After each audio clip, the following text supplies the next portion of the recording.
you, and welcome. My name is Mike, and in this old video, we're gonna have a look at the story of Charles Erickson and what happened in good old Missouri. This tale goes a little something like this.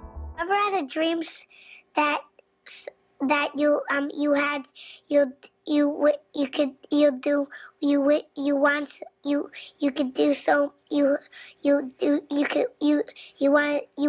him to do? This is about dreams, people, and the ability to separate fact from fiction.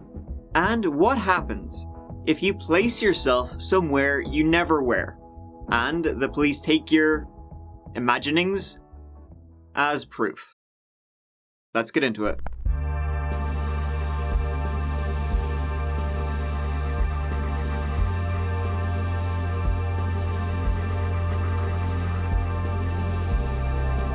On Halloween night in the year 2001 in the city of Columbia, Missouri, friends Charles Erickson and Ryan Ferguson were out, hey, it's Halloween, partying. They were both 17 years old at the time and partying pretty darn hard.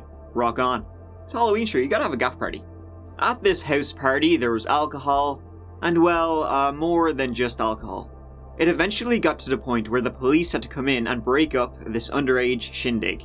After the, oh shit, it's the cops! Charles hitched a ride with buddy Ryan Ferguson to downtown Columbia and they went to a bar called By George. They knew the bouncer and kept partying. However, just a couple of blocks away, and I'm gonna sound really cliched and like overdramatic, but something would happen that would change both their lives forever. It's true this time when I say that cliche shite. 48-year-old Columbia Daily Tribune sports editor Kent Heitholt was leaving the office of the paper shortly after 2 a.m. on the 1st of November. As he was in the parking lot on the way to his car, he was struck from behind, brutally beaten and strangled with his own belt. The last person to speak to Kent before what happened was a fellow employee at the paper, Michael Boyd, who had talked to him minutes before he was killed in that parking lot. Minutes after Kent's attack, a janitor who was out having a smoke break named Shauna Ornt saw what she described as shadowy figures near Kent's car. Thinking this was, well, weird. It's Halloween, it's the middle of the night, they're probably up to no good, and she was right. She went and got her supervisor, Jerry Trump. He arrived and Jerry and Shauna saw two college-aged men, and one of them apparently said to Jerry and Shauna, "Someone's hurt over here." They then walked away, and Kent was found. 911, what is your emergency? We need someone here at the Columbia Daily Tribune. What's going on? I'm not sure. I was just told to call 911. There's somebody hurt outside. Is there anybody who can tell me what's going on there? We need here. We're at the main building of the Tribune. You're in the 101 4th Street? Yeah. And what's going on? The parking lot behind where Kentucky Fried Chicken used to be. The sports editor, Kent, laying on the ground, pool of blood. There were two boys out there, two young guys just a minute ago. At the scene of the crime, the police discovered unidentified fingerprints, hair, footprints, and from the witnesses, mainly Shauna, they developed a sketch of one of the suspects. But what happened to Kent and the case would remain cold for quite a long time. The morning after the death of Kent Heitholt, Charles woke up. Jesus lads, me head, I'm dying. Rough one last night, can't remember anything that happened. I don't know why he's from Dublin, but although Charles couldn't remember anything that happened the night before, over time he thought that he might remember a few things.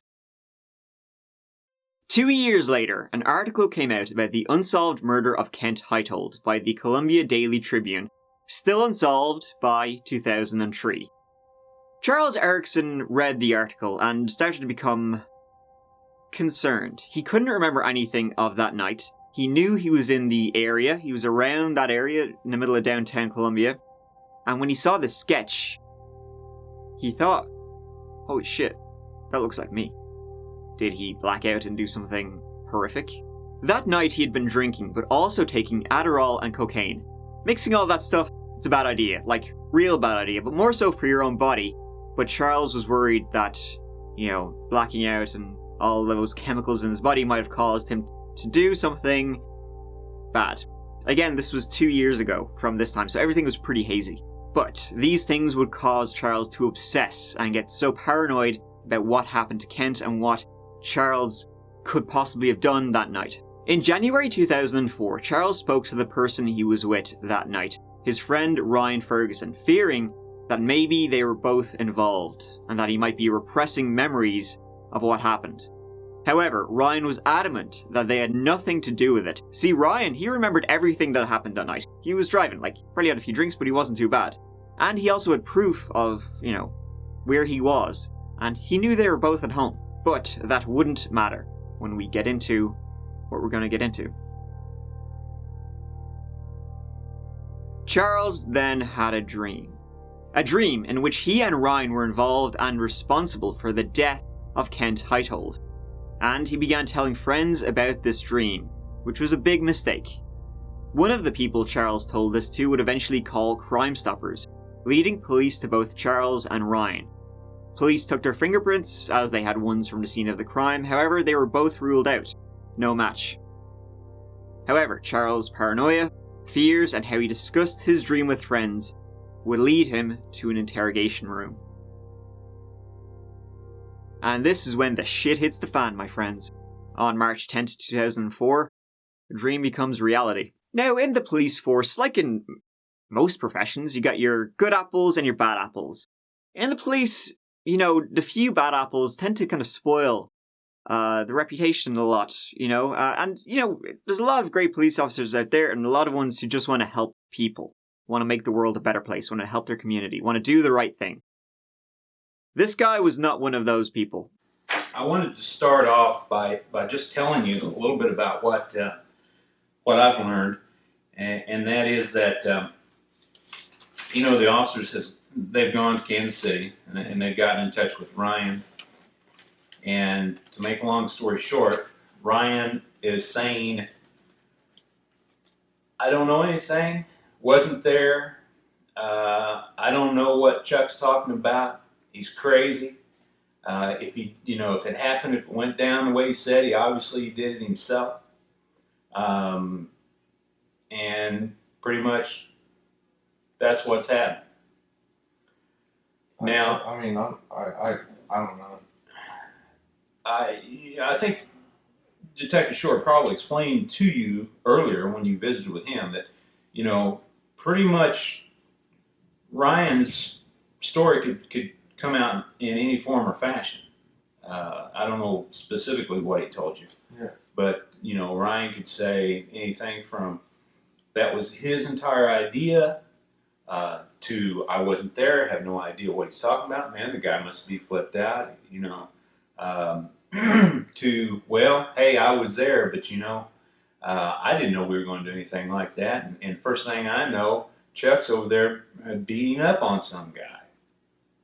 So you never know what kind of, what form their story's going to take.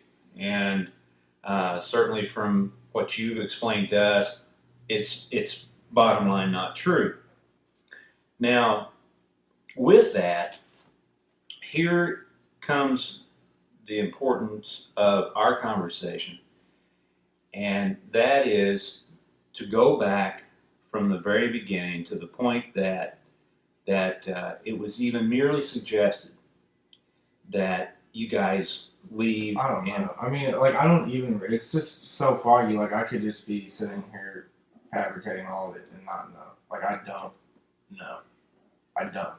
Now remember, the only thing Charles knows about the case is what he read in the newspaper, the facts that were publicly available, and a dream he had. Well, now, let me go back one step further. You don't know exactly who brought it up initially. Yeah, because it's because now, like Detective Short told you, Ryan, and I don't think you and I have even gone there. There's specifics about this whole thing that you provided that there was no way for anyone, including yourself, to even know. Bottom line, there would be no way if you hadn't been involved and been there. So my angle to you is I need to know as much information about what Ryan said to you and what Ryan did. That's the best I can tell you. Like, I don't. Okay, well, let's start. You were at the club, right? Yeah. And my understanding is, and I'm just going to try to briefly explain to you what my understanding is that you guys needed money. This is all right. This is after reading the newspaper article in October, and this is kind of what I put together with. I mean, I don't know if I'm just flipping out or whatever, but I mean, this is kind of what I put together with what could have happened. I remember we were at the club. We ran out of money. Like, he'd been asking his sister to borrow money, and then from there on, I'm just kind of presuming what happened. I'm making presumptions based on what I read in the newspaper. Well, you're making accurate presumptions that, like I said, that you would only know if you were there. Like what? What, the lady, the cleaning lady? That's one. That was in the newspaper. Well, no, about what was specifically said She to went that to get lady. out? I mean... No, you explained. I'm not going I to mean, go you there. understand, like, I wouldn't be here if I didn't feel guilty about it. But it's just, I can't recollect. I mean, it's just a trip for me to have to sit here and try to look at something that happened that I've read about and try to base what I remember off of that. You know, it's a mind fuck. Let's just stop right here. Okay? Now, one thing I'm not going to do is I'm not going to sit here and listen to this kind of gibberish, okay? I'm not going to waste my time doing it. No. Wait. Now listen, I'm going to start talking, and you're going to start listening, okay? All right. I'm going to be point blank with you, pal. Right now, your hind end is the one that's hanging over the edge, and Ryan could care less about it. Okay? Do you understand me? Yes. Okay. Yes. Now, you better start thinking very clearly. Okay. Because it's you that is on this chopping block. Okay. Am I clear to Yes. you? Yes. Now, do we need to go back and go through this step by step? No. I think we do, and that's what we're going to do. And I don't want to hear, all of a sudden I just think I maybe fabricated all this. And No. What I want to hear is exactly what Ryan told you, because that's what's going to keep you in a position to where you're not going to be the sole individual out here responsible for what happened to Kent. Okay. Okay? Yeah. I can't be any more clear to you than that. I understand. And you need to understand it. Okay. I need to know what your actions were. I don't know what they were. But I need to know I don't Ryan's also. Okay. Well, you have to ask me specifically, because there's a lot that I do not remember. Okay. Well, I'm sure there is. Then what did you see? I saw Ryan over the guy. Okay. What was he doing over him? He was just like that. When he describes the murder, he's not even describing it the right way. He was using his hands to show how Kent was strangled, when Kent was strangled with his own belt. On his neck, strangling him? Yeah. And the guy that was being attacked was on his back? Yeah. Okay. I think.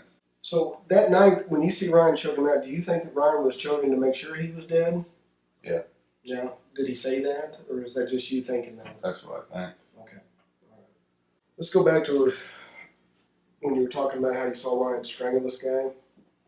Now, we know what the guy got strangled with. That's kind of the thing I've been holding back from you. All right.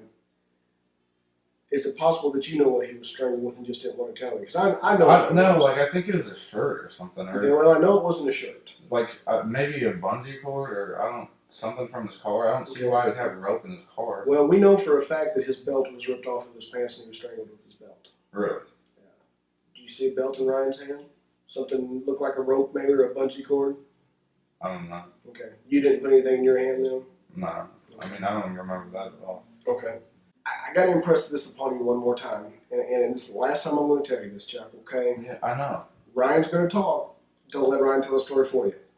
I don't know what else to do because I don't know. I mean, I don't know if he's going to put it on me. Like, I don't really Probably. care. I don't care. Okay. I mean, I must have just... You know you're involved and you're ready to take that hit, basically. Yes. At one point, the police have to take Charles to where it happened, because he doesn't know where it happened. Now, can you tell me exactly where this happened? Yes, we're going to go right up to the parking lot. Here's the parking lot. Now, some things may have changed a little bit. Of course, there's a lot of vehicles in the parking area.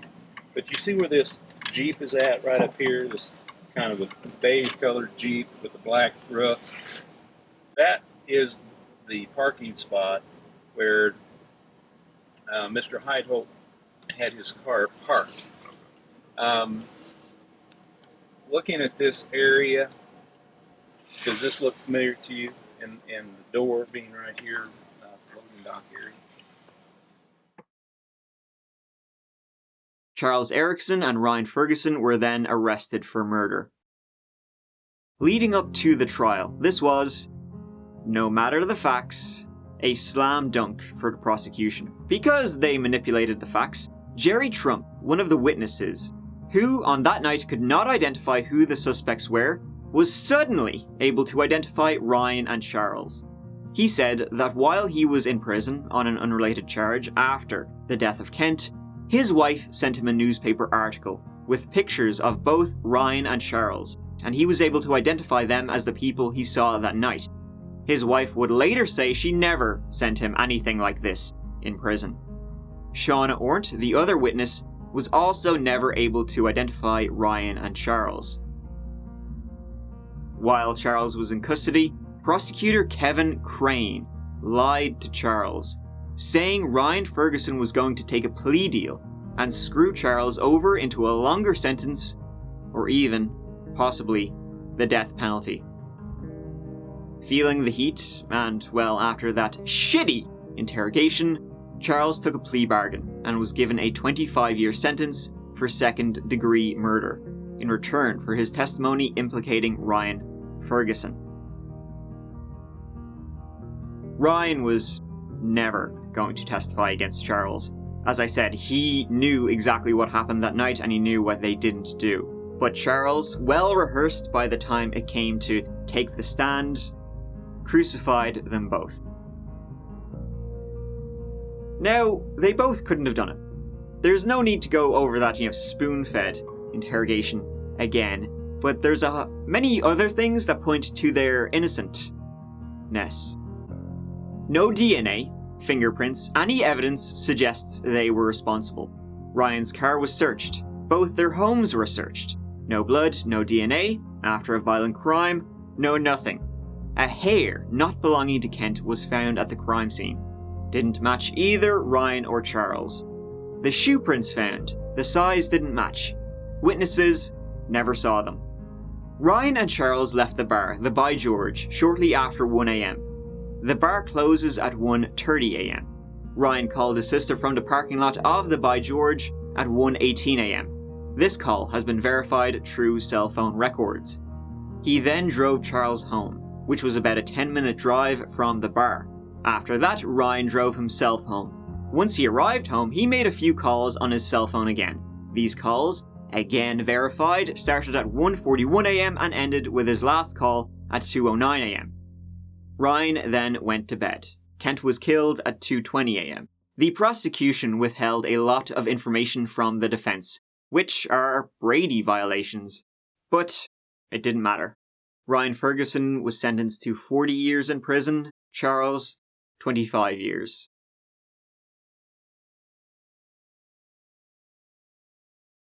In 2009, Kathleen Zellner, who you might remember from the Stephen Avery case if you followed it, took over Ryan Ferguson's case. In 2009, she interviewed Charles Erickson. I'll let him speak for himself. My name is Kathleen Zellner, and I represent Ryan Ferguson. May I call you Chuck? Mr. Erickson or Charles. Mr. Erickson. I don't go by Chuck. Okay. Mr. Erickson, I'm going to hand you what we've marked as Exhibit 1 of your sworn statement. Ask you if you can identify this document. Yes, this is some notes that I'd written regarding the murder and robbery that I'm in prison for. Would you read slowly what you've written into the record? Sure. I made a lot of assumptions and turned them into facts to satisfy the police. When I did that, I used the opportunity to move the blame onto Ryan and off of myself. Things happened much differently than I had previously stated. When we left the club, I cannot honestly remember if we had robbery on our minds. I made up the statement about Ryan giving me the tire iron and saying that we might get messed up without it. I imagined that it might have occurred that way because I knew I had beaten the victim with a tire iron. I could not accept in my conscious mind that I was the sole perpetrator and aggressor, so I put a lot of the blame on Ryan. I don't think that much of it was even consciously done. It was just too hard to admit to myself and others that I had killed someone. I could not even accept the possibility of it. We had never done robberies before. We never did them after. We broke a lot of stuff, which was probably what we had in mind when we left the club. I believe that I flipped out, committed the entire act alone and with little forethought. I remember feeling psychotically giddy, if that's understandable. I did not tell Ryan what I was going to do. He had no idea that I would act in such an aggressive manner. I don't remember how much of it he was there for. He could not stop me. He could not stop me, though he tried at the end. If he had wanted to stop me, before and during much of the act, I was armed with a tire tool. I strangled Kent Heitholt to death. I did not remember this until the police told me what he was strangled with. When I said, "That's fucked up," after they told me what he was strangled with, I just remembered doing it. I then denied remembering it. I lied right there. That was the first blatant lie. It was then that I knew I had done it. He recanted the testimony against Ryan and placed the blame solely on his own shoulders. However, as you can see, he still believes the police that he himself is guilty. That's it. Okay, let me ask you just a couple of follow-up questions. So, are you saying today that you are the sole murderer of Kent Heitholt? That's correct, yes. In 2012, 7 years since Ryan and Charles were sent away, Jerry Trump, key witness, also recanted his testimony. My testimony was false. Right, it was Jerry Trump who testified today. Now, he's the man in 2005 in that trial who has said he saw Ferguson actually at the scene of the crime. Now, in hearings to determine whether Ferguson deserves a retrial, he's changing his story, and today he told the court a story that nobody's ever heard. When you pointed to Ryan Ferguson in the courtroom, you said that's the person you saw at the Columbia Tribune parking lot. Was that true or false? False. Jerry Trump's tears tell the story. Do you anticipate or want anything for doing this? Yes. I'd like to have forgiveness from Ryan and his family. Forgiveness for telling a jury in 2005 he recognized Ferguson from the murder scene because of pictures he'd seen in a newspaper. A lie, he says now. It helped put Ferguson in prison for 40 years. He says one man is responsible for the fake story about the newspaper pictures. And did you make that up, or did someone else make that story up? Someone else did. And who was that? Kevin Crane. Crane's the prosecutor from the 2005 trial, but the Attorney General's office isn't buying Trump's recantation. So, both key witnesses, Jerry and Charles, took the stand and testified under oath that they had deliberately lied at trial in order to benefit the prosecution. They both said, what I said, how many years ago? Untrue. However, Ryan Ferguson's request for a new trial was denied, as the judge said both Jerry Trump and Charles Erickson's testimonies were not credible. Yikes. Kevin Crane, the prosecutor from, when they were originally sent away, had a lot of friends. Kathleen Zellner appealed, and on November 5th, 2013, Ryan's conviction was overturned. Ryan Ferguson became a free man.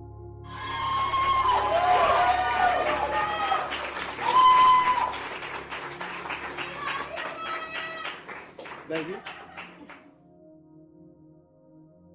He later filed a civil suit against 11 individuals, the county, and the city. He won and was awarded $11 million.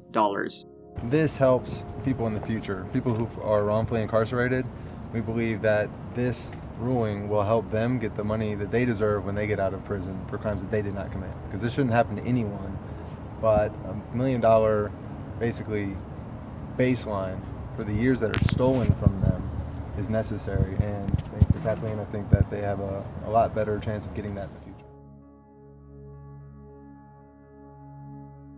Charles Erickson remains in prison. He now protests his innocence, saying he had nothing to do with what happened to Kent Heitholt. Shared that story before. What do you say happened? Like today, what do you say happened? I left the club and I went home and I went to sleep. I mean, that's got to be. I don't remember going home. My memory hasn't improved any since I've been in jail. But and you can feel 100% confident in your innocence. Yeah, yes, I do. And why is that?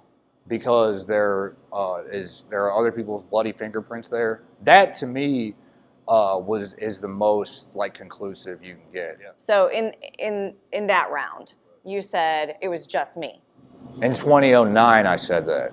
Yeah. And you said it, and so then that was what was used as your testimony. Well, I said that basically because I still honestly thought we did it. I didn't know these people had recanted. I thought that was really the only way I could help Ryan, sort of given the fact that people put us at the scene. And why did you feel the need to help Ryan? Because I lied. Harley, come here. I lied. I lied, and I lied, and I put Ryan in prison for the rest of his life, basically, for something that I lied about. And I didn't, I knew I didn't remember. I still thought that I did it, but it was really hard. It was really. First, it was hard. It was hard not to lie because I didn't want to spend the rest of my life in prison. Was there anything in it for you? Oh, to recant? No, actually, I thought I was going to spend the rest of my life in prison because according to my plea agreement, you can look it up, but if I ever said, oh, I lied in court, then they could take my plea agreement and take me to trial or resentence me. So why should people believe you now? Yeah, nobody should believe anything I said. No, I'm not. I don't ask people to believe anything. I mean, it's ridiculous. I don't ask my family to believe it. I say, look at the facts, my case, and I just sort of want my day in court. Ryan Ferguson has vowed to free Charles. He knows Charles is innocent, which is pretty nice of Ryan, seeing as how it was because of Charles Ryan was sent away to prison for, nearly a decade. And if Ryan is innocent, doesn't that mean also by association that Charles should be innocent too? Ferguson maintains that neither of them killed Heitholt and that his killer is still out there. Absolutely. I believe we know who did it. I think it's a matter of proving it and a matter of getting help from the authorities at this. I think the facts show clearly who did it. I'm not going to throw names out there, but anyone who takes the time to look at the evidence, I think it will become obvious to them who that individual is. Now, like Ryan, I'm not going to name names, but you'll see one in a minute when I show you something. But maybe there was someone that night who wasn't properly investigated. Maybe it was the last person to see Kent Heitholt alive. Maybe someone changed their story a few times. Maybe they're worth looking into, again. Not saying he did anything, just, maybe he's worth a closer look. This is from Ryan Ferguson's civil suit after his release from prison. Quote, "The failure to investigate Michael Boyd. Disturbingly, the defendant officers failed to investigate the prime suspect in the murder of Kent Heitholt, Michael Boyd. At the time of Heitholt's murder, Boyd was a sports writer for the Tribune. Heitholt was Boyd's supervisor. Boyd is the last known person to see Heitholt alive, and has consistently placed himself at the scene of the murder when it took place. Items found at the scene link Boyd to the murder scene. Numerous papers were found around and under Heitholt's car. These papers include a Hickman High School girls basketball schedule and a number of Columbia College basketball programs and schedules. Boyd covered high school basketball. Heitholt did not cover such events. Boyd frequently took paperwork home, including team schedules. On the night of the murder, Heitholt was only carrying his laptop bag and had no loose papers in his hands. Despite his obvious significance to the investigation, Boyd was only interviewed twice by members of the Columbia Police Department. Boyd gave defendants, 2 police officers Ryan was suing, Short and Simons, conflicting information. Given that Boyd's papers were discovered at the crime scene, given that he was the last known person to see Heitholt alive, and given that he gave inconsistent information to the defendant officers about his actions that night, the defendant officers should have conducted investigation into Boyd as a suspect. They did not do so, and, as a result, failed to obtain additional incriminating information. The defendant officers never learned that Boyd had a dispute with Heitholt shortly before the murder regarding a major mistake he had made on an assignment from Heitholt. Boyd also did not fill out a timesheet indicating when he left the Tribune the night of the murder, even though he was required to do so. So, that's a lot on him. But, solved or unsolved? Well, I'm leaning towards the unsolved direction, I think, after everything we've seen, but I'd like to hear what you think. In May 2019, a petition of habeas corpus, a legal right to determine whether detainment is lawful or not, on behalf of Charles Erickson, was denied. This is a real tragic case of manipulation. You know, especially on Charles Erickson, who was easily manipulated by the police. And then, you got Ryan Ferguson, who was entirely innocent throughout and who lost almost a decade of his life. And then Charles Erickson, who's still in prison, is losing even more if he is innocent, which, personally, I'm leaning towards. One thing's for certain, there's a lot of frustrating things in this case, but that interrogation is one of the most frustrating things I've ever seen, where he was entirely railroaded into saying things that were blatantly untrue and incriminating himself. Well, as always, let me know your thoughts on this case in the usual place. Thank you so much for watching. I really appreciate it. I will see you, as always, real soon in the next one. Take care of yourselves. Mike out.